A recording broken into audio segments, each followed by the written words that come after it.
भाग्यशाली कहा जाता है। ये चार बातें जिसके जीवन में आ जाए तो हृदय आनंद से भर जाए और नाचने का मन करे।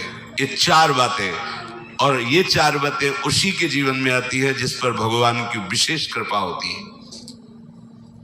जो हो चार बात एक ठोर, जो हो चार बात एक ठोर, तो मन मीत मिले मोहन ते, वो बने रसिक सिरमौर। जो हो चार बात एक ठोर, एक ब्रज जन्म दूजो मानुष तन, विद्या ज्ञान प्रकाश, पूर्वले की लागी लाल सो, ही भक्ति आभास। इतने हूँ पे नहीं करे कृपा कहूँ, तो करिए सत्संग दया विचार, भक्ति जन पेरे रहस रंगे रस रंग। ये जिस शरीरधारी को ये चार बातें मिल जाएं, वो रसिक सिरमौर हो जाएगा और उसका मित्र होगा मनमोहन ठाकुर। ललित त्रिभंगी श्याम सुंदर अखिल ब्रह्मांडों का नायक तुम्हारा दोस्त बन जाएगा अगर ये चार बातें तुम्हारे जीवन में हैं। पहला, ब्रज में जन्म, दुर्लभ बात। अब हम इस पंक्ति में कैसे खड़े हो? ब्रज में जन्म हमारे हाथ की बात है, फिर तो हमारा मनुष्य जन्म गया। इसका क्या उपाय है कि इस पहली पंक्ति पे हम खड़े हो जाए? तो दीक्षा से नया जन्म माना जाता है। यदि वृंदावन रस का चिंतन करने वाले रसिक शिरोमणि सदगुरुदेव का आश्रय लिया जाए तो आपका ब्रज में जन्म माना जाएगा, क्योंकि आपका नया जन्म हुआ है। ये शास्त्र सम्मत बात है कि दीक्षा एक नया जन्म होता है। जो दीक्षा देने वाला है वो हमारा असली माता पिता है। क्योंकि आप कहोगे नकली भी होते हैं, हाँ हाँ, ये नकली है शरीर, ये टिकाऊ नहीं है। 50 वर्ष 80 वर्ष 100 वर्ष, लेकिन गुरुजी ने जो जन्म दिया है वो दिव्य चिदानंद भाव देह की प्राप्ति का है, और वो अनंत काल तक प्रियालाल के समीप रहेगा। जो मंत्र मिलता है, जो नाम मिलता है, वो प्रभु मिल गए। अभी आप समझ नहीं पा रहे। चेक हाथ में आ गई अरब रुपया की तो अरबपति बन गए, पर अभी 1 रुपया खर्चा करने के लिए हाथ में नहीं है। अब वो कार्य उसका आगे बढ़ेगा। आप बैंक जाएंगे, वहां जांच होगी, आपको पैसा 1 अरब, पर आप अरबपति उसी समय बन गए जब चेक आपके हाथ में है। ऐसे ही दीक्षा मिली तो आप प्रभु के उसी समय हो गए। आपकी स्वीकृति, आज से मैं वैष्णव हो गया, श्री हरि का हो गया।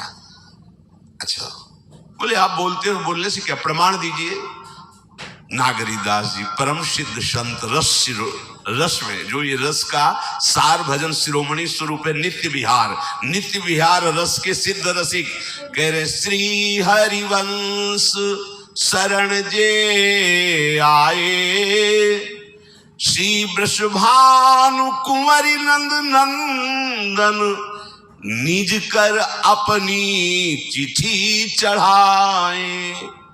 जहां कोई महाप्रभु हरिवंश चंद्र जी की शरण हुआ तो प्रिया प्रीतम निकुंज के रजिस्टर में उसका नाम लिख लिया। नागरीदास जी कह रहे,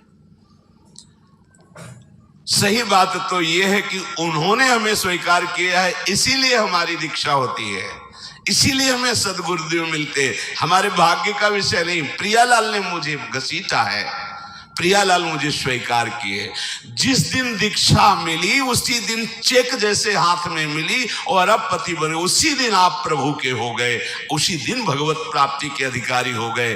अब जैसे आगे का प्रोसेस शुरू होता है, बैंक जाना, जांच करवाना, फिर सही निकलने पर रुपया मिलना, ऐसे ही अब आपकी जांच बैठेगी कि आप कैसे शरणागत हो।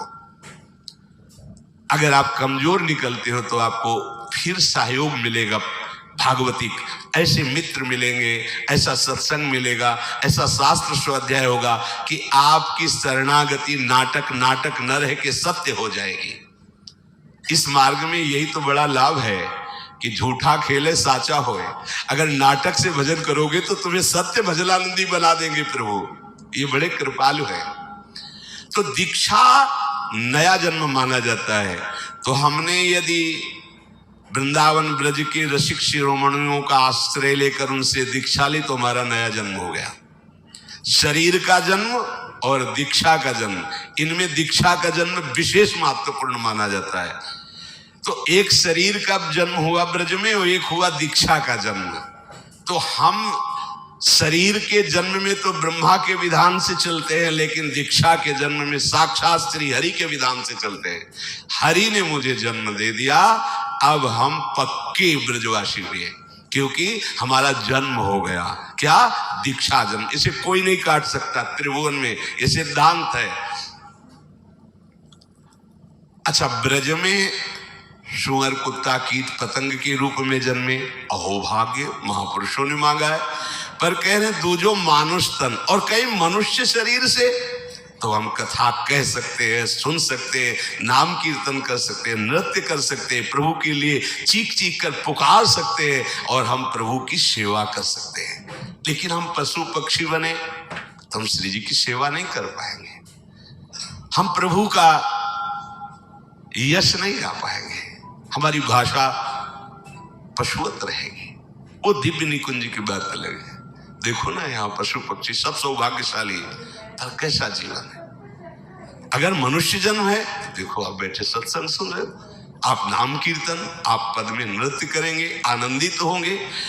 मनुष्य जन्म और ब्रज में जन्म, मनुष्य जन्म, ब्रज में जन्म। जन्म का मतलब आप निराश नहीं होंगे, ये सिद्धांत मान लीजिए।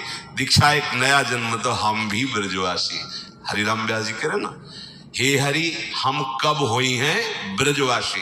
तो हरिवंश महाप्रभु की शिष्यता स्वीकार की, अखंड वृंदावन वास आजीवन हरिराम व्यास जी ने किया।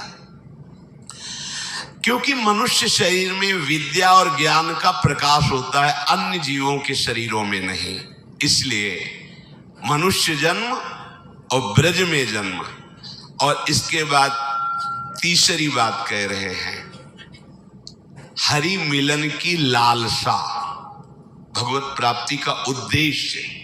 ये जो चार बातें बता रहे बड़ी दुर्लभ है। ब्रज में जन्म, मनुष्य शरीर से जन्म, और हमारे हृदय में भगवत प्राप्ति की लालसा। बोले भगवत प्राप्ति की लालसा तो बहुत कठिन है। तो अब चौथी बात कर रहे हैं, जो कृपा से कहीं सत्संग मिल जाए तो ये लालसा जागृत हो जाएगी भगवत प्राप्ति की।